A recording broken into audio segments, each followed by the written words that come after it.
പ്ലാവിന് തീറ്റ കൊടുക്കാൻ പറ്റുമോ സക്കീർ ബൈക്ക്? വരണുണ്ട് കിടിലം വീഡിയോ. ബസ് ഗർജി ഇങ്ങനെ അലിഞ്ഞു മഞ്ഞിൽ കുളിച്ചൊരുങ്ങി നമ്മൾ വെച്ച് പിടിക്കുന്നത് തേക്കടിയിലോട്ടാണ് കേട്ടോ, ബോട്ടിങ്ങിനായിട്ട്. നമ്മുടെ വണ്ടി ഇവിടെ പാർക്കിംഗ് ഗ്രൗണ്ടിൽ വെച്ചിട്ട് അവരുടെ വണ്ടിക്ക് വേണം നമ്മൾ അങ്ങോട്ടേക്ക് പോകാൻ. അപ്പം നമ്മൾ ഓടിച്ചെന്ന് ടിക്കറ്റ് എടുത്ത് സീറ്റ് പിടിച്ചിട്ടുണ്ടായിരുന്നേ. ഇനി നോക്കിയിട്ട് നമുക്ക് ടിക്കറ്റ് കിട്ടിയിട്ടുണ്ടായിരുന്നില്ല. 3-4 ദിവസത്തേക്ക് ഫില്ലായിരുന്നേ. പിന്നെ നമ്മുടെ ഇവിടെയുള്ള ഫ്രണ്ട്സ് എല്ലാം വിളിച്ച് പറഞ്ഞിട്ട് ഇവിടെ നമുക്ക് സെറ്റാക്കി തരുക ചെയ്തിട്ടുണ്ടായിരുന്നേ. അത് കാരണം കൊണ്ട് നമുക്ക് ഇവിടെ വന്ന് അധികം ലേറ്റ് ആവേണ്ടി വന്നില്ല. ഒരു 10-15 മിനിറ്റ് നമ്മൾ ഇരിക്കേണ്ട വന്നിട്ടുള്ളൂ.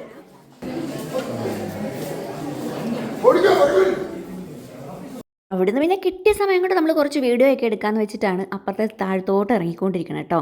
അവിടെ ചെന്ന് അപ്പുറത്തോട്ട് നോക്കുമ്പോഴേ നമ്മൾ ആദ്യം നിന്ന സ്ഥലത്തോടുക്കത്തെ ക്യൂ ഇതെന്തെന്നാ അവിടെ നോക്കി.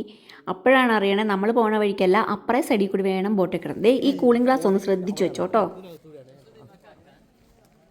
നമ്മൾ ഓടി ചെന്നിട്ട് ആ ക്യൂവിനകത്തങ്ങ് ഇടം പിടിച്ചിട്ടുണ്ടായിരുന്നു കേട്ടോ. നല്ല തിരക്കായിരുന്നു. അവിടുന്ന് താഴത്ത് കുറച്ചങ്ങ് ഇറങ്ങി ചെന്നിട്ട് വേണമായിരുന്നു നമുക്ക് ബോട്ടേ കയറാൻ വേണ്ടിയിട്ടുള്ളത്. സൈറ മുഴങ്ങി കപ്പലെല്ലാം വന്ന് വരിവരിയായി കിടക്കണുണ്ട്. നമ്മളപ്പോൾ ദാ അങ്ങോട്ടേക്ക് പോവുകയാണേ. ഞാനിപ്പോൾ ഓടുന്നത് നമ്മുടെ ജാക്കിൻ്റെ റോസിൻ്റെ സിറ്റുവേഷനിലാണ് കേട്ടോ. നമ്മുടെ ബോട്ടേ നമ്മളെ കൂട്ടാണ്ട് പോകുമെന്നാണ് തോന്നണേ. ഇത്ര നേരം നമ്മൾ ക്യൂ നിന്നതേ വേറൊരു വലിയ ബോട്ടിൻ്റെ അടുത്തായിരുന്നു. ചെക്കിങ് ചെയ്തപ്പോഴാണ് മനസ്സിലായത് അതല്ല നമ്മുടെ ബോട്ട്, നമുക്കൊരു സ്പെഷ്യൽ ബോട്ടാണെന്നാണ് പുള്ളി പറഞ്ഞത്. അങ്ങനെ നമ്മൾ അങ്ങോട്ടേക്ക് ഓടി വലിയ ബോട്ടേ കൂടി കയറിയിട്ട് വേണം നമ്മുടെ ആ സ്പെഷ്യൽ ബോട്ടിലോട്ട് കയറാൻ. ഓടിക്കയറി അങ്ങോട്ട് ചെന്നപ്പോഴാണ് ഇവിടെയും ടിക്കറ്റ് ചെക്കറുണ്ട്. തുള്ളിച്ചാടി ഇത് എങ്ങോട്ട്. ബോട്ടേ കയറിയപ്പോൾ എനിക്ക് ഭയങ്കര സന്തോഷമായി. കുഞ്ഞു ബോട്ടും കുറച്ച് സീറ്റും കുറച്ച് ആൾക്കാരും. അടുത്തത് സീറ്റ്. ഒരു സൈഡ് ഫുള്ള് ഒഴിഞ്ഞു കിടക്കുമായിരുന്നേ. കുറേ നേരത്തെ ആലോചനക്കൊടുവിൽ നമ്മൾ പുറകിൽ തന്നെ സീറ്റ് പിടിച്ചിട്ടുണ്ടായിരുന്നു.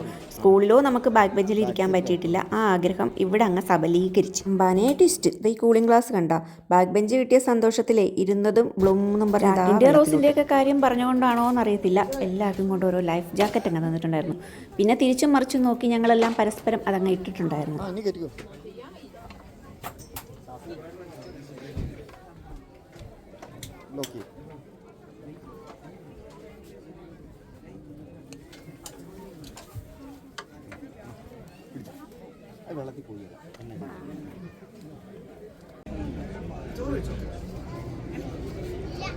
Ready 1 2 3 start. നമ്മളിതാ പുറപ്പെടുവാണേ. കോടമഞ്ഞിനെ വകഞ്ഞ് മാറ്റിക്കൊണ്ട് നമ്മുടെ ബോട്ട് ഇതാ നീങ്ങുകയാണ് മുന്നോട്ട്. കോടമഞ്ഞ് കാരണം സത്യം പറഞ്ഞാൽ ഒന്നും കാണാൻ പറ്റുന്നുണ്ടായിരുന്നില്ല. അപ്പുറേ ഇപ്പുറയൊക്കെ കാടാണെന്ന് മാത്രം പറഞ്ഞിട്ടുള്ള അറിവാണ്, കാണാൻ വയ്യ കേട്ടോ. കുറച്ചങ്ങോട്ട് ചെന്നപ്പോഴേക്കും മഞ്ഞെല്ലാം കുറഞ്ഞിട്ടുണ്ടായിരുന്നേ. അപ്പോൾ പിന്നെ നമുക്ക് കാടെല്ലാം കാണാൻ പറ്റുന്നുണ്ടായിരുന്നു. അങ്ങനെ നമ്മൾ ശ്രദ്ധിച്ചിരിക്കുവാണ് വല്ല മൃഗങ്ങളെയും കാണുന്നുണ്ടോയെന്ന്. നോക്കിക്കേ, നീർനായ എല്ലാവരും ചാടി എഴുന്നേറ്റ് ബോട്ടിൻ്റെ ഒരു സൈഡിലോട്ട് വന്നിട്ടുണ്ടായിരുന്നു കേട്ടോ. അവിടെ നിറയെ നീർനായ ഉണ്ടായിരുന്നേ.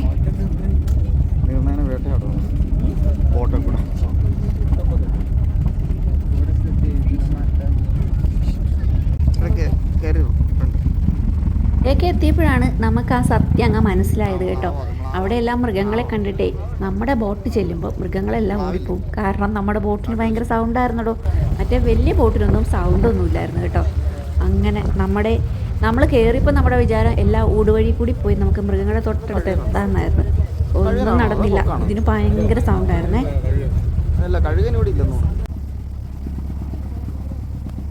കാടിൻ്റെ നടുക്ക് കാണുന്നതേ ഒരു സ്റ്റേ ആണേ. അവിടുന്ന് അവർ ട്രക്കിങ്ങിനെല്ലാം കാട്ടിക്കൂടി നമ്മളെ കൊണ്ടുപോകുമെന്നാണ് അറിഞ്ഞത്. ഒരാൾക്ക് 10,000 രൂപയാണെന്നാണ് പറഞ്ഞതേ. ബോട്ടിൽ കയറിയപ്പോൾ നമ്മൾ ജാടയോടെ ഇരുന്നെങ്കിലും ഇപ്പം പകുതിക്ക് വഴിയിൽ എത്തിയപ്പോഴത്തേക്കും വലിയ ബോട്ടിലുള്ളവരൊക്കെ നമ്മളെ നോക്കി പുച്ഛത്തോടെ ഇരിക്കണതാണ് കണ്ടിട്ടുള്ളത്. കാരണം അവർക്ക് മൃഗങ്ങളെല്ലാം ശരിക്ക് കാണാമായിരുന്നേ. അങ്ങനെ കാട്ടുപോത്തിനെയും എല്ലാം നമ്മൾ പൊട്ടുപോലെ കണ്ടിട്ടുണ്ടായിരുന്നു. എല്ലാം കഴിഞ്ഞതാ നമ്മൾ ബോട്ടിങ് കഴിഞ്ഞ് കരക്കെത്തിയിട്ടുണ്ട്. ഈ കാണുന്നത് ഉറുമ്പിൻ്റെ കൂടാണെന്ന് ഞാൻ കടന്നലിൻ്റെ കൂടാണെന്ന് ശ്രീ. അവസാനം ശ്രീ അത് എറിഞ്ഞു നോക്കാമെന്ന് പറഞ്ഞു കേട്ടോ. അങ്ങനെ ഞാൻ ഒരു വിധത്തിൽ ശ്രീനെ വലിച്ചിട്ട് പോന്നിട്ടുണ്ടായിരുന്നു. തേക്കടിയിൽ ബോട്ടിംഗ് ഒക്കെ കഴിഞ്ഞിട്ട് നമ്മൾ അവിടെ നിന്ന് ഒരു 4 കിലോമീറ്റർ ബസ്സിൽ പോകാണ്ട് ഉൾക്കാട്ടിക്കൂടി കണ്ടോ നടക്കുകയാണ് സുഹൃത്തുക്കളെ. ഞങ്ങൾ രണ്ടും മാത്രമേ ഉള്ളൂ. ഇവിടെ ഒരു മനുഷ്യനും മാഞ്ചാതിയുമില്ല. പോരുന്ന വഴിക്കുണ്ടല്ലോ ഞങ്ങൾ മറ്റേ മ്ലാവിനൊക്കെ ഉണ്ട്. പിന്നെ എന്തെന്നാ കണ്ട ശ്രീ, കടുവ കുഞ്ഞിനൊക്കെ ഉണ്ട്. എല്ലാത്തിനെയും കണ്ട്. ഇത് കണ്ടോ, കൊടുങ്കാടാണ്. ആ കാണുന്നതേ ഒരു കാട്ടുകോഴിയാണ് കേട്ടോ, ശരിക്കും ശ്രദ്ധിച്ചോ. നമ്മൾ നടക്കണ വഴി മൊത്തം മൃഗങ്ങളെ നോക്കിയാണ് നടക്കണതെങ്കിലും ആ വണ്ടിയെ പോണവരെല്ലാം നമ്മളെ നോക്കിയിട്ടാണ് പോയിക്കൊണ്ടിരിക്കണേ കേട്ടോ.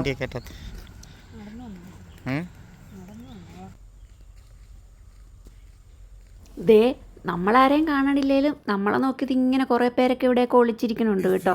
അതൊക്കെ ഇടയ്ക്കൊന്ന് ശ്രദ്ധിച്ചാൽ കാണാൻ പറ്റുമേ. കാഴ്ചകൾ മാത്രമല്ലല്ലോ ട്രിപ്പ്, കൊടുങ്കാട്ടിലും നമ്മൾ വൈബാക്കിയത് എങ്ങനെയെന്നല്ലേ. നമ്മുടെ ഫോണിൽ ഇപ്പോഴേ കുഞ്ഞു പോയിക്കൊണ്ടിരിക്കുവാണ് കാറ്റിനൊപ്പം. പിന്നെ ദർശന 10-15 പാട്ട് തീർത്തു കേട്ടോ നമ്മളവിടെ എത്തിയപ്പോഴേക്കും. തേക്കടിക്കൊക്കെ പോണവരെ ബോട്ടിങ്ങും കഴിഞ്ഞിട്ട് അവരോട് പെർമിഷൻ ചോദിച്ചിട്ട് ഇതുപോലെ ഇങ്ങനെ നടക്കണം. അടിപൊളിയാണ് കേട്ടോ, ഒരിക്കലെങ്കിലും അതൊന്ന് എക്സ്പീരിയൻസ് ചെയ്യണം. നമുക്ക് ഇവിടെ വന്നതിലേ ഈ 4 കിലോമീറ്റർ നടത്താണ് കേട്ടോ ഏറ്റവും ഇഷ്ടപ്പെട്ടിട്ടുണ്ടായിരുന്നത്. അടിപൊളിയായിരുന്നു. മൊബൈലൊരു പാട്ടും അങ്ങ് ഇട്ടിട്ട് ഡാൻസും കളിച്ചിട്ട് ഞങ്ങൾ തുള്ളിച്ചാടിയാണ് ആ 4 കിലോമീറ്റർ നടന്നിട്ടുണ്ടായിരുന്നത്. അടിപൊളി വൈബായിരുന്നു കേട്ടോ. ഒന്നും അല്ല സർപ്രൈസ് കേട്ടോ, മാവിൻ്റെ മടയിൽ പോയി